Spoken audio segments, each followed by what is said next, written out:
Alternative Medicine Family Care Center, 778-8877. Empowerment with Dr. Josefina Monasterio. Welcome back to Empowerment with Dr. Josefina, and I'm Laura Guttridge. And now we'd like to take a few moments to thank some of our sponsors. First off, we'd like to thank Valerie and Susan from Salon V for providing us with our fantastic hairstyles today. Thank you. Thank you very much, ladies. Very happy today. They're located on Ocean Drive, and they have a beautiful salon. We love going there. And, of course, we can't forget Jasmine's Boutique for providing Josefina with her lovely outfits that you see her wearing. And she's all decked out for Valentine's Day. Can take your sweetie someplace. Always. He's taking me someplace. Friday's her date night.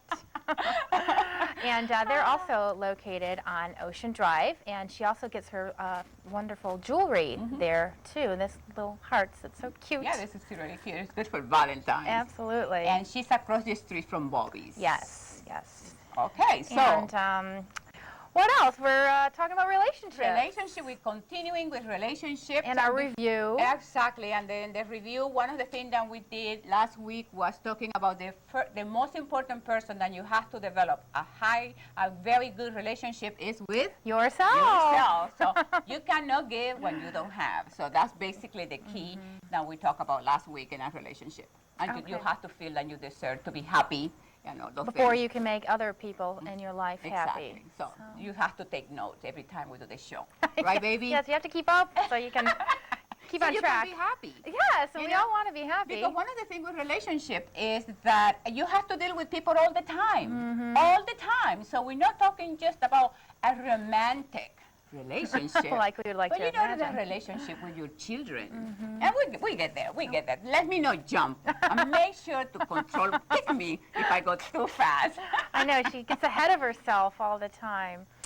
Email us. Oh my God. Go ahead and get the email. We love this email. Thank you for your email. Yes, keep them coming. Oh, we she love likes them those. because the guys are emailing her. I love that. That's good for my ego. It makes me happy. Good. Okay. But this one, it says, I love your show. You're talking about relationships, and that is great. And my question to you is, when people are first together, their hearts are on fire and their passion is very great. After a while, the fire cools, and that's how it stays. What happens?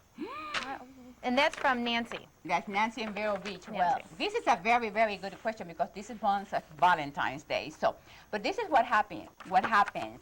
Infatuation and attachments are very old emotions. So what happens when you fall in love? I don't like falling in love. I like being in love. Yeah. Being, it's better, being in love. That's you true. have, you know, this is we learn. You're more content that way. See, we know these things. The beingness is about being. So once you do that, then you have these emotions that I wrote them down. Euphoria, is that how you say it?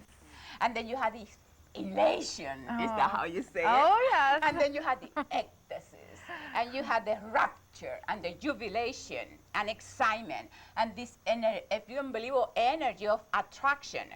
And then what causes all this awesome emotion is a brain bath. Can you believe that? And Laura, it's always chemicals.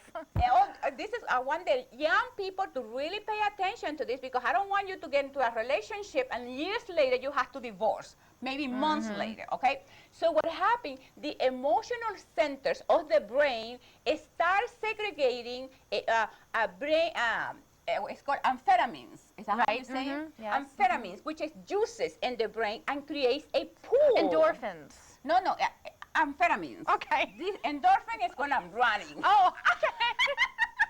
I'm confused. You in love. I'm thinking about Bobby. Oh, Mama, she's getting hot. Okay, so later, baby, okay? So what happened is that these juices, your brain is bathing in all these juices, and that's why you have that sense of elation, excitement, happiness, and that's what you see, Laura, and probably you have done it. Moi has done it, and probably all of you that have done it. That lovers can they can stay all night talking. Yeah, I mean, you get the picnic basket out, and they sit there all afternoon, Or, you know, they had a look sense into each other's eyes. Yeah, all night. Yeah. And they don't feel exhausted or anything like that. Or they feel full of life. And the people become very optimistic. And the reason for that is because you had a brain bathing in these chemicals. So, and about 2 years later, unfortunately for some people 6 months or a year, the brain gets exhausted and it start to calm down.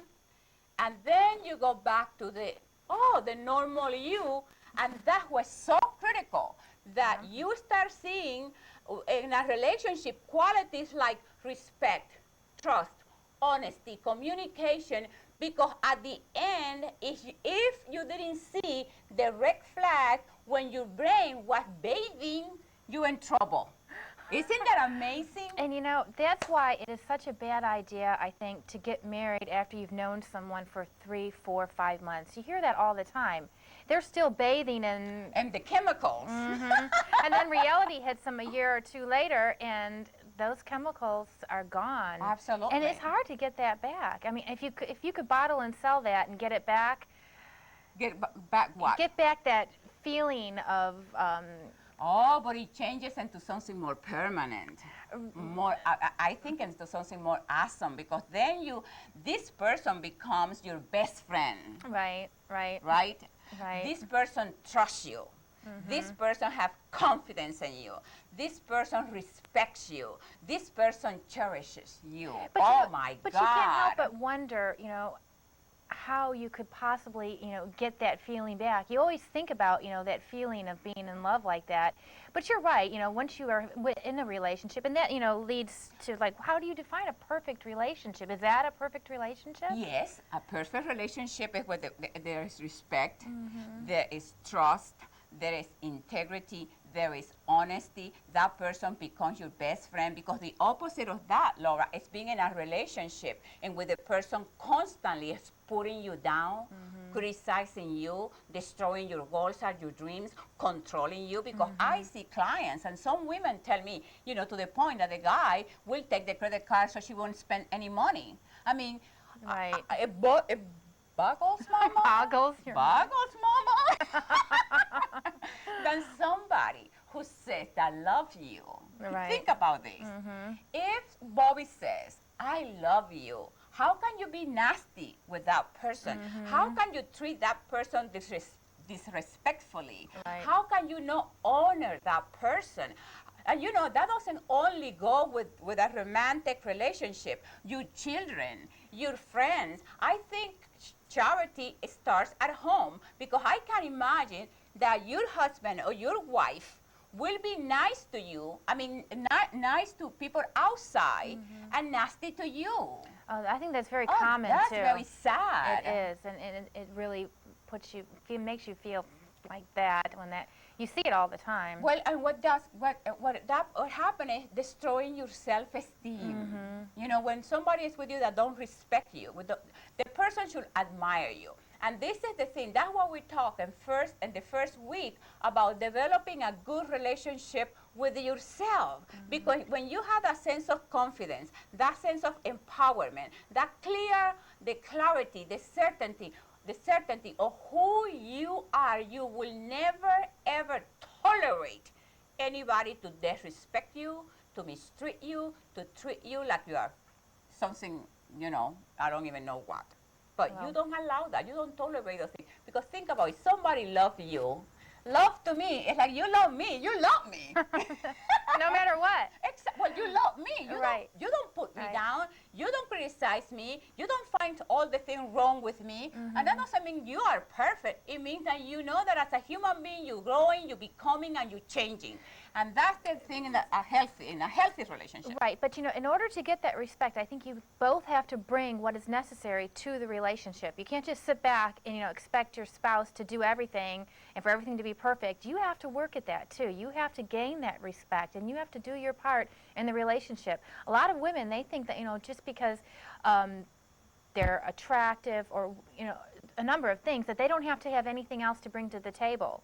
And there's more to it than that. Absolutely. You have to respect your spouse, and you have to bring something to the relationship. And the way you do that is through communication, and you don't assume that because you marry or you engage, don't assume that I remember one time I was reading that somebody said, well, they married, and then he didn't tell her any more than he loved her.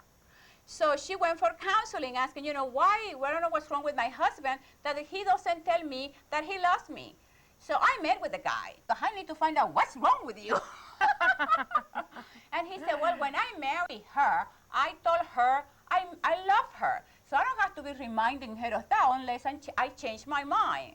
So, what about the daily thing? I mean, you need to eat every day. You need to walk every day. You need to exercise every day. You need to breathe every day. The same thing with love. Yes, you need to hear those nice words. That keeps you going, baby. Wait, we have to say goodbye or hello to Eleanor and Teresa. Yes, please. We love you guys. We're taking a break. We're coming back with the lesson, okay? Empowerment with Dr. Josefina Monasterio. What would you do if I told you you could drive a Mercedes-Benz Jaguar or Audi for less than you ever dreamed? You can drive your dream car for less at Continental Motor Cars in Melbourne. Being Brevar's luxury car headquarters means you can choose from a great selection of top quality, low mileage, pre-owned luxury and performance cars. And many are certified, offering you peace of mind with a 100,000 mile factory warranty. Why settle for ordinary when you can drive extraordinary for less? At Continental Motor Cars, your luxury car headquarters, National Boulevard, Melbourne.